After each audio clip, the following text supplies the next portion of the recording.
All right, welcome back, everyone.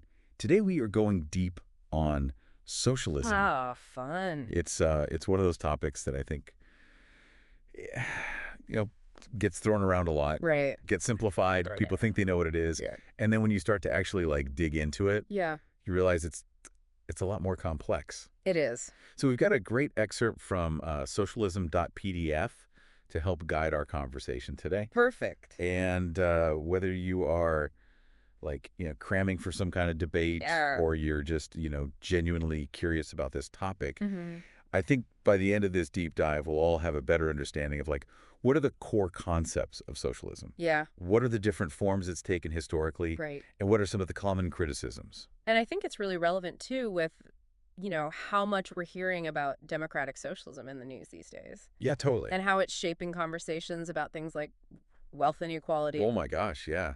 So like, we look at the world today Hmm. and it's like, how did we get to this point where just a handful of these like tech giants Right. seem to have so much economic power? Yeah. It feels like something Marx himself might like predicted. Well, it's interesting you say that because a lot of people would say that's exactly what he was getting at. And, a core part of socialist thought is this, critique of capitalism, Okay. that there's this inherent conflict Yeah. between the working class and those who own what we call the means of production. Totally. And our source actually, defines socialism as advocating for social ownership Okay. of these Break means. that down for me a little bit. Yeah. When we say means of production, like what are we actually talking about? So think, factories, land, resources, even those, algorithms Got it. and running those tech giants you mentioned. Got it. Basically anything that you need to produce goods and services that, we all rely on. Right. So socialism argues that these things shouldn't be controlled by a select few, but should be managed for the benefit of society as a whole. So it's not just like everybody having the same amount of money or something like that. It's about Right. who gets to make the decisions about like what gets made and how it gets made Exactly. and who profits from it. Yeah. And that's where the diversity within socialism comes in. Right. It's not like this one-size-fits-all system. So our source talks about like two main categories, Yeah. market socialism and then non-market socialism. And I'll be honest, those terms, I don't really know like how those actually play out in the real world. Right. Well, let's start with market socialism. Okay. It still uses markets and prices, but tries to kind of weave in social ownership and control. Got it. So think of it as a balancing act.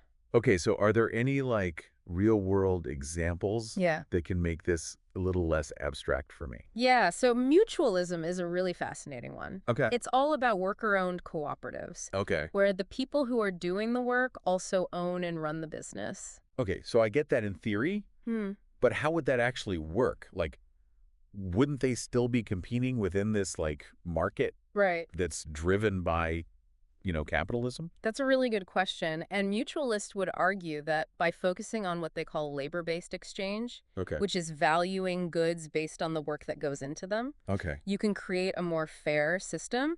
And they even propose these things called mutual credit banks. Mutual credit banks. Okay. Yeah, where they would essentially lend money at like minimal or no interest Okay. to help foster cooperation instead of like cutthroat competition. So it's like building this kind of mini economy. Yeah, you could kind of see it that way. Okay. And then you have something like China's socialist market economy, Right. which is a whole other beast Yeah. altogether, where the state controls like key industries, like Wow. your, energy, finance, big infrastructure stuff, Right. but it allows a lot of private enterprise to operate alongside it. So it's less about like abolishing the market completely. It's about kind of like strategically controlling it. Exactly. Okay. Now, non-market socialism is where things get really radical. Okay. The goal there is to do away with markets completely. Well, whoa, hold on. Yeah. No markets at all. How would that even function? So they argue that capitalism's focus on profit is what leads to things like, economic crises, Yep. waste, I and that inequality that we were talking about. Right. And they believe that a planned economy, Okay. which would be democratically controlled, Mm-hmm. would be able to allocate resources more fairly and more efficiently. But isn't that kind of what like the Soviet Union tried to do? Yeah. And like that didn't exactly go super well. Yeah, the Soviet model is definitely a really touchy subject within, socialist circles. Sure. Whether it was a true implementation of socialist ideals or a flawed distortion Yeah. is a whole other debate in and of itself. Yeah. But to really understand that, I think we need to kind of rewind a little bit. Okay, rewind back to like Back to the roots. yeah, The very beginnings. exactly. So like the Age of Enlightenment Okay. and the French Revolution. Okay. That's where we really see early socialist thought kind of bubbling up. So we're talking about people like Saint Simon, Owen, Yeah, the utopian socialists. exactly. And what made them so different for their time is that they envisioned these like ideal societies. Right. Very cooperative, harmonious. Okay. St. Simon, for example, was all about, economic planning Okay. guided by science, whereas Owen was really into, worker cooperatives and communal living. It's funny how like these ideas that were once considered so radical Right. now are like kind of trendy. Exactly. Yeah. Okay, so what's the deal with calling them utopian though? Yeah. Sounds kind of dismissive, like they were just dreamers. So later thinkers like Marx and Engels Right. felt that they lacked like a practical plan for actually achieving their vision. Okay. So that's where what they called scientific socialism comes into the picture. Okay, before we get there though, I'm just curious, like, what did these early socialists Yeah. find so problematic about the world they lived in? Well, think about the historical context. Yeah. You have the Industrial Revolution, the rise of factories. Yeah. Yes, it created this like immense wealth, Sure. but it also created a lot of exploitation Yeah. and misery for the working class. Right. And early socialists saw this as being like inherent to the system itself, Okay. not just some like unfortunate side effect. So they weren't just like, oh, we want things to be better. Yeah. They're like, no, the whole system Right. needs to be rethought. Precisely. And this is where those core principles of socialist thought really start to crystallize. Okay. And they continue to kind of influence socialist movements, Yeah. even as they've, splintered and evolved over time. All right, so let's get into those Yeah. core principles. What are Okay. we talking about here? All right. So based on scholars like, Park and Friedrich, there are a few like key threads that run through most, schools of socialist thought. Okay. So one is this idea that society is more than just like a bunch of individuals, Mm. that human welfare should be kind of like the paramount goal, Okay. and that we should value things like productivity and creativity, not just for profit, Mm-hmm. but for, the betterment of everyone. So it's like a focus on the collective good, Exactly. not just like individual gain. Right. Gotcha. And then you also have a strong belief in the fundamental equality of all people Okay. and a progressive view of history. Okay. Socialism tends to see society as like constantly evolving Mm-hmm. towards a better future. Which brings us back to like Marx and Engels. Yes. Right? Let's circle back. Because they were the ones who took those ideas Yeah. and turned them into this like powerful critique Exactly. of capitalism. Their analysis in the Communist Manifesto is still incredibly relevant today. Okay. They argued that capitalism, despite all of its advances, creates this fundamental conflict Mm. between workers and those who control capital. Because at the end of the day, it's about profit, not people. That's a big part of it. Yeah. They argued that workers are inherently exploited in a system where they produce more value Mm. than they receive in wages. Okay. That making money doesn't necessarily equate to satisfying real human needs. And this is where that whole like reform versus revolution debate comes in, right? It's Yeah. like, should socialists be working within the system Right. or trying to like completely overthrow it? And that tension has been there like from the very beginning. Yeah. So you have reformists who believe in achieving socialism through democratic means. Okay. Things like social welfare programs, Rocco. wealth redistribution. So like that famous quote, socialism is what the labor government does. Exactly, like trying to make the system work for the people from the inside. Okay. But then you have revolutionaries like Rosa Luxemburg, who argued that reforms just end up strengthening capitalism Interesting. by making it more bearable. Also, it's like putting a Band-Aid on a bullet wound. Yeah, a very dramatic Band-Aid, but yes. Yeah. She believed that true liberation could only come from a radical break with this system. So a complete overhaul. Yeah. And of course, there are other ideas too, like non-reformist reforms. Okay. Non-reformist reforms, what is that? It's a bit of a tricky concept, Uh-huh. but basically it's about pushing for reforms that improve people's lives in the short term, Okay. but also challenge the foundations of capitalism in the long term. Oh, so it's like kind of strategic. Exactly. Okay, I got that. Yeah. So it's about pushing the system Okay. towards more radical change through these seemingly incremental steps. Interesting. Okay, so our source also mentions a bunch of other like key trends within socialism. Right. We've got anarchists. Yeah, anarchism really takes that critique of authority to the Yeah. extreme. Okay. So they reject not only capitalism, Right. but the state itself. Whoa. Okay. Yeah. So like a completely decentralized society. How would that even like? It's a fascinating and complex set of ideas. Right. You know, they come in various forms like anarcho-communism and anarcho-syndicalism. Okay. And each of them have their own way of kind of addressing those questions. Okay. But the Spanish Revolution of the 1930s actually offers like a glimpse into how some of these ideas were put into practice. Okay. So for a brief period in regions like Catalonia, workers and peasants collectivized land and industries and managed their affairs through direct democracy. Wow, that's incredibly ambitious. It was. Okay. And it really highlights how diverse socialist thought can be. For sure. Okay, so then what about democratic socialism? Right. Like the term we hear so much about these days. So democratic socialism aims for like a gradual transition to a socialist society through democratic means. Okay. So it focuses on social justice, welfare programs, expanding the public's control over key economic sectors. So it's working within the existing system. Yeah. But pushing for like a pretty significant structural changes. Yeah. And then the more pragmatic approach. Okay. And then you also have libertarian socialism. Libertarian socialism, okay. Which emphasizes individual liberty alongside social justice. Okay. So it's all about, you know, decentralized structures and worker self-management. So it's like they're trying to find that balance between like the collective good and individual freedom.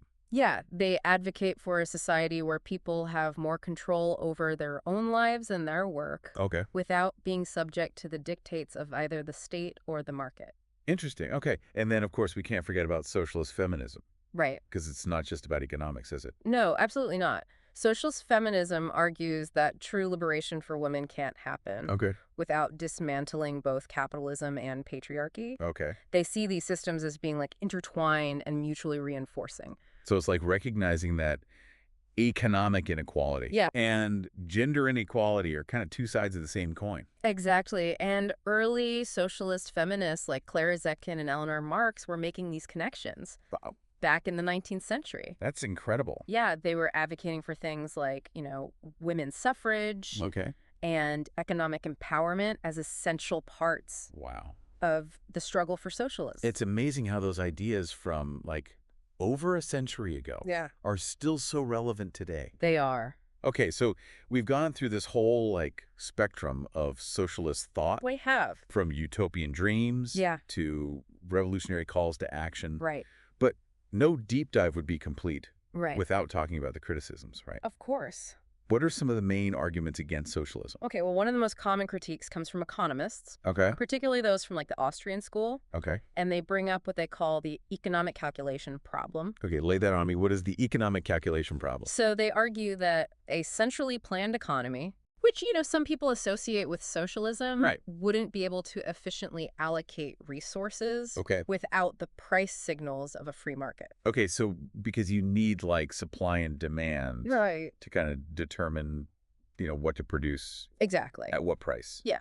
Okay, but what about like those other models of socialist planning we were talking about? Right. Like the ones that are a little bit more decentralized. Yeah. And that kind of incorporate market mechanisms. Yeah, and those are definitely attempts to address this critique. So proponents of models like participatory economics, for example, argue that you can have democratic planning that's responsive to people's needs and also utilizes some market mechanisms to ensure efficiency. Whether that's actually feasible on a large scale is, of course, still a matter of debate. So it's not a settled issue? No, not at all. Okay. What other criticisms do we have to kind of grapple with? Well, another common one is that socialism stifles individual initiative and innovation. The argument is that without the incentive of personal profit, people wouldn't work as hard or be as creative. So it's that whole like greed is good argument. It is. But couldn't you also say that like under capitalism, a lot of innovation is driven by profit motives rather than like genuine Human need? And that's a key counterargument the socialists make. Okay. They point to things like publicly funded research and development that have led to breakthroughs in, medicine and technology. Right, like the internet itself was initially a product of government-funded research. Exactly. So socialists would argue that a more equitable system could actually unleash human potential. Okay. By providing everyone with the opportunities and the resources to thrive. So instead of competition being the driver of innovation, it would be more about collaboration and a sense of shared purpose. Exactly. Okay.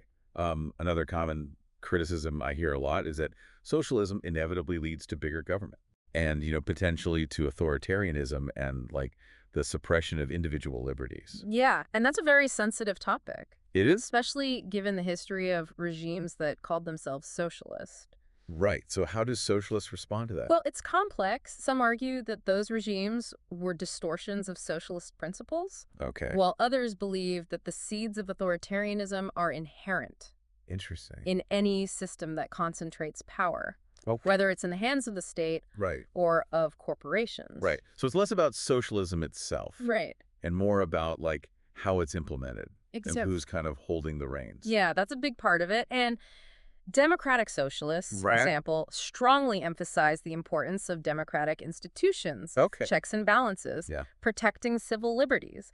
They argue that socialism, when implemented democratically, can actually enhance individual freedom by empowering marginalized groups and ensuring greater economic and social equality. So it's about creating a system that's both just and free. Right. And many socialists would also argue that capitalism itself has authoritarian tendencies. Right.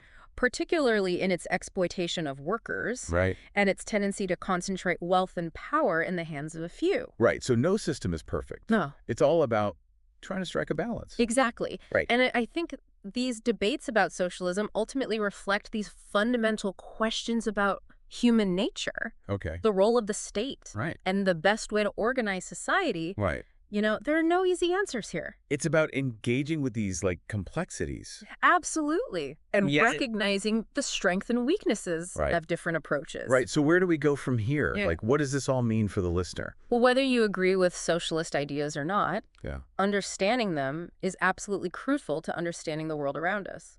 Right. I mean, they shaped political movements. For sure. Inspired revolutions. Yeah. Led to significant social and economic reform. Everything from labor laws to environmental activism has been influenced. You can't really understand modern history without understanding socialism. For sure. And as we face challenges like climate change, technological disruption, it feels like these ideas are only going to become more and more relevant. They're likely to play an even bigger role in public discourse. Like that whole renewed interest in democratic socialism. Exactly. That we've been seeing. Yeah, it's pushing us to rethink our economic systems. Consider alternative ways of organizing society. So could democratic socialism be a viable path? Towards a more just and sustainable future? It's a question worth asking. Or will it inevitably face the same pitfalls as previous attempts to implement socialist ideals? Those are some pretty big questions. They are. That we're going to have to grapple with.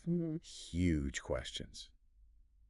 Yeah, it feels like we're at this crossroads where those old debates about reform versus revolution are taking on a whole new urgency. It's just fascinating, isn't it? Yeah. We have this resurgence of interest in socialist ideas. Right. But also this deep anxiety about what a more, socialist leaning future might look like. Especially with the shadow of those authoritarian regimes that called themselves socialist looming in the background. Of course. Makes people hesitant. Absolutely. Understandably so. I mean, it's crucial to remember that those regimes, while, claiming the mantle of socialism, often deviated drastically from its core principles. They used the language of equality and liberation to justify oppression and control. Which makes understanding those core principles even more vital. Right. Right. So we can kind of distinguish between genuine attempts to build a more equitable society. Yeah. And those who are just co-opting the language Exactly. for their own ends. It's about critical thinking. Right. Not blind acceptance or rejection. Yeah. It's about engaging with these complex ideas, understanding their nuances, Or, and then deciding for ourselves what role, if any, they should play in shaping our future. So what's the takeaway then for our listener who's been with us on this deep dive? Like, what should they be thinking about? I think the key takeaway is that socialism is not a monolith. Right. It's this rich tapestry of ideas, Yeah. movements, and experiments, Right. some more successful than others. And it's an ongoing conversation. It is. Right? These debates that we've been having, Yeah. they're not settled. Yeah. They're evolving as we grapple with new challenges and new possibilities. Exactly. And we're seeing this play out in real time. Right. With, the rise of movements like democratic socialism, Right. the growing concern about, climate change and economic inequality. Issues that, frankly, like traditional capitalist solutions haven't really been able to fully address. Right. So it's no surprise that people are kind of looking for alternatives. Yeah. And re-examining those old socialist critiques to see if they hold any answers. It's a time for critical reflection. Yeah. For open-minded exploration. And we encourage our listener, of course, to kind of, delve deeper into the source document we've been using. Absolutely. Socialism.pdf. Provides a much more, comprehensive overview of the history, the theory, the debates within socialist thought. Knowledge is power. It is. Right. The more we understand these complex ideas, the better equipped we'll be to participate in these, crucial conversations that are shaping our world. So as you continue to learn and explore, just remember, socialism is not just some dusty old ideology. Right. It's a living, breathing set of ideas grappling with the most pressing challenges of our time. And who knows, maybe within those ideas, within those debates, lie the seeds. The seeds. Of a more just and equitable future. That's a possibility worth considering. It is. And one that we hope this deep dive has encouraged you to ponder. Thanks for joining us on this journey. Into the world of socialism. Absolutely. Until next time. Keep those minds open. Keep them open. And those questions coming. It's like we're kind of at this point where, those old debates about reform versus revolution are suddenly feeling very real again. It's like you're taking on this whole new meaning in the context of the 21st century. So we're seeing history kind of rhyme. Absolutely. And I think it's that tension between, on the one hand, this renewed interest in these socialist ideas, but also this kind of fear of what a, truly socialist future would actually look like.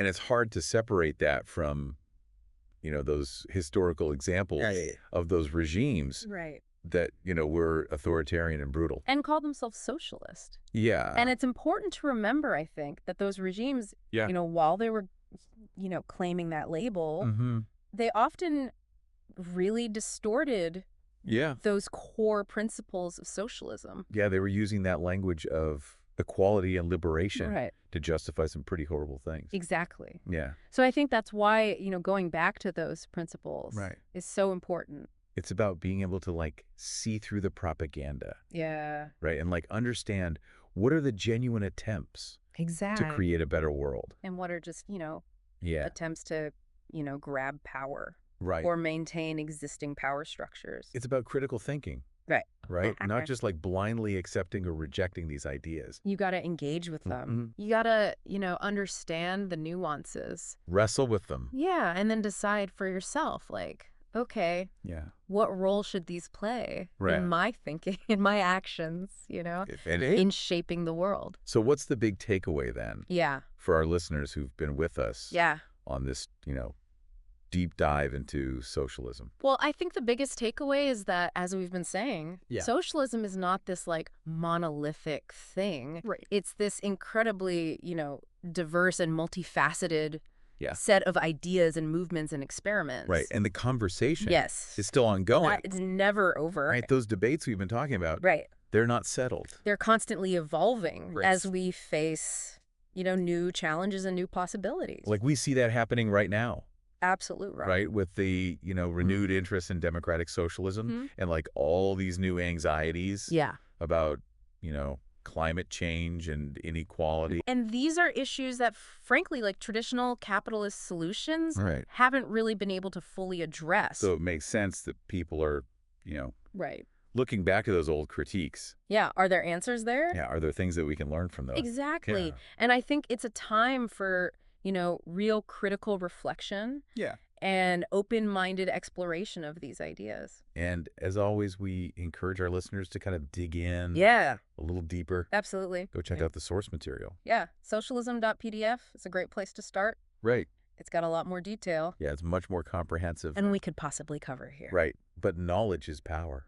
It is. Right. The more we understand these complex ideas, the better equipped we are. The better decisions we can make. Yeah. To, actually participate in these conversations about the world we want to live in that are shaping our world. Yeah. So as you're, continuing to learn and explore, just keep in mind that socialism isn't, just some like dusty old ideology. It's not dead. Right. It's a living, breathing set of ideas that are grappling with, the biggest challenges. The most urgent questions. Yeah, that we face today. And who knows, maybe within those ideas, within those debates, lie the seeds, The seeds of a better future. Of a more just... a more equitable. An equitable future, yeah. It's a possibility worth considering. It is. And I hope this deep dive has, given you some food for thought. Absolutely. And encourage you to kind of keep exploring these ideas. Yeah, keep those questions coming. Thanks for joining us. Thanks for being here. On this journey into the world of socialism. Until next time. Until next time.